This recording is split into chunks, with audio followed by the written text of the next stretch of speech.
For almost 3 decades, the WNBA has been a laughingstock and disgrace of a professional sports league that only survives due to NBA subsidies. A league that if many of y'all saw having a game in your backyard would call the police and report a crime in progress. Yet, for some, a possible turning point for this sad existence of a league has arrived in the form of a basketball messiah. Brown so far struggling here. Caitlin Clark! On the logo, ladies and gentlemen! Yes, Caitlin Clark, the greatest and most popular female college basketball player of all time, has announced she'll be joining the WNBA this upcoming season. And some think she can do for the WNBA what Larry, Magic, or Jordan did for the NBA. And there's no doubt Clark can ball and is exciting to watch. However, anyone who knows anything about the WNBA knows the league, its players, and the media that cover it will destroy this opportunity to grow around Clark. Because, to be blunt, the WNBA's players don't want Caitlin Clark to succeed and will make it difficult for her to do so. And you might be wondering, why? Or that's not true, but the reason is obvious, although many will shy away from saying it. And that reason being that the WNBA is made up primarily of players who've been infected with the false ideas of modern feminism, which heavily focuses on issues related to race, sexuality, gender identity, and participating in the Oppression Olympics. And the players that have been infected with this ideology don't want Clark to be the face of the league and will do everything in their power to stop it from happening. The first problem Clark will face is that she will be a straight player in a primarily LGBT-dominated league, which some of you may think is nonsense and won't have any effect. But don't take it from me, take it from former WNBA champion and number 3 overall draft pick Candace Wiggins, who claimed that 98% of the league is gay and that the toxic environment within the league affected her as a straight woman and made her retire early. Also saying that from her first moment in the league, she was targeted and harassed because she was straight and a nationally popular figure, that many of the other players were jealous and consistently tried to hurt her. For many, the message sent to Wiggins was clear. Many WNBA players didn't like Wiggins because she was a pretty good straight player garnering media attention, and they thought Wiggins didn't fit the mold of a player who rightly represented the league. And we should take into account that Wiggins was in a relatively similar position to Clark. Wiggins was balling her senior year, winning a bunch of awards, only to come into the league and instead of being built around, was torn down because of jealousy and hate. And after Wiggins came out with these comments, the media didn't support her. Instead, they tried to tear down and diminish her by focusing on how the WNBA as a league was growing. Just so you know, Ms. Wiggins, last year 20,000 fans came to Game 5 for the Minnesota Lynx. That's up. Actually, 2 years in a row, 20,000 fans at Game 5. In 2016, it was the most watched WNBA Finals in history. Viewership has gone up for the last 3 seasons. This is typical of the media in multiple ways. First, attacking anyone that has anything critical to say about the WNBA, and using half-truths or straight-up lies to argue that the WNBA is doing great. This is the worst! For example, pointing to increased viewership numbers only over the past few years, saying things like most watched finals in 20 years. But the league has been around for 30 years, and if you look at viewership numbers since the start of the league, you'll see viewership is still down tremendously. But the league and the media will still try to create a positive narrative by saying things like how this year's finals had the highest viewership for a Game 3 in 18 years, without mentioning it was still over 200,000 viewers short of the Game 3 18 years ago. And one of the teams that played in that game, a game that got more views, folded and doesn't even exist anymore. So just think how this ideologically blinded WNBA media and driven players will deal with Caitlin Clark, when we've already seen how they dealt with and covered Wiggins.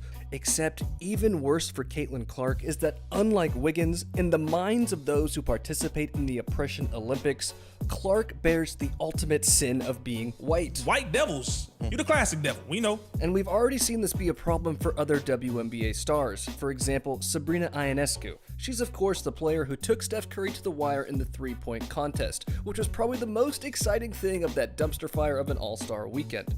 Like Clark, Sabrina was a dominant college player who won awards and consistently pulled in higher attendance numbers for her college game than the average WNBA game. Yet, ever since she's been in the league, she's faced criticism from players and the media. Because she's white. with Emmy-nominated sportscasters straight up saying the reason people aren't rocking with Sabrina is because she leans into her white privilege and benefits from her whiteness, and doesn't use it to uplift and amplify her black coworkers' voices in the WNBA. Ugh. Then there were articles claiming that NBA 2K's decision to put Sabrina on the cover was based on race and not merit. And if you go into the WNBA Reddit, you'll find many threads saying similar things. And the WNBA's players made it clear they feel the same way. As this past year, Sabrina was ranked 6th by the fans and media among guards for All-Star voting, but was ranked 19th by the players.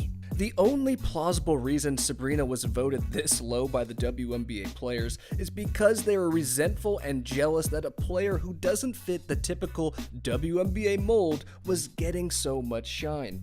So their jealousy was so strong they were willing to not have one of the most popular players participate in the All-Star game, which would have damaged their ratings. In other words, WNBA players are willing to destroy their own league if mainstream audiences don't support the right type of players. And unfortunately, Caitlin Clark is not the right type of player, because she doesn't fit the typical WNBA mold and will be taking attention away from players that do. And articles have already started to emerge which claim Clark's whiteness is the reason she has been elevated to superstar status, instead of, the fact that she's actually a legit college superstar who's scoring points at a level not seen since Pistol Pete, and bringing in more fans to the women's game than ever before.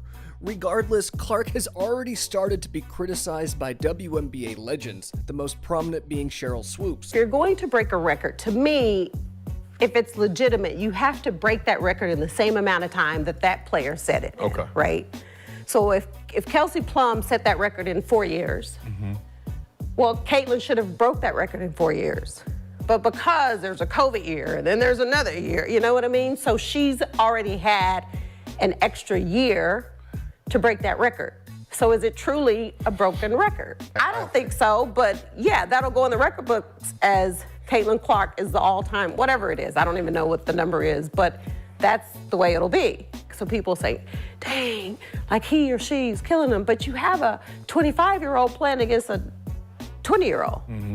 Like, you should be killing them. Yeah. Will Caitlin Clark come into the WNBA and do what she's doing right now? Absolutely not. You are a hater. Not gonna happen. Okay. Caitlin Clark right now probably takes about 40 shots a game. I said that because when she comes to the league, regardless of what team she goes to that has vets on that team, she probably ain't gonna get 40 shots a game. Since everything Swoops just said is false, one has to wonder the real reason behind her criticizing Clark. And there can only be one logical conclusion, that Swoops, like many in the WNBA, don't believe Clark should be the face of the league due to jealousy and strange ideological beliefs. However, one thing that Swoop said is true, and that's that a bunch of players who have been complaining about not getting paid enough for years will gladly destroy their best opportunity to realize that goal by not getting behind Caitlin Clark and allowing her to flourish by playing her game, due to their jealousy and skewed beliefs. And if fans do get behind Clark and she starts becoming the face of the league, the media very might well call her fans racist for not supporting the WNBA before Clark entered, basically doing everything in their power to push new potential fans away. So although no player in the history of the WNBA will enter the league with the mainstream notoriety and ability to grow the league to unseen levels than that of a Caitlin Clark, the WNBA players and the media that cover them, shit, even the die-hard fans, will certainly all but destroy this chance to take the WNBA to new heights, as those in and around the league subscribe to beliefs that simply don't allow them to build the WNBA around Caitlin Clark, but rather instead actually urge them to tear her down. Anyway, thanks for watching. Until next time, y'all. White Devils. This is the worst. Why are you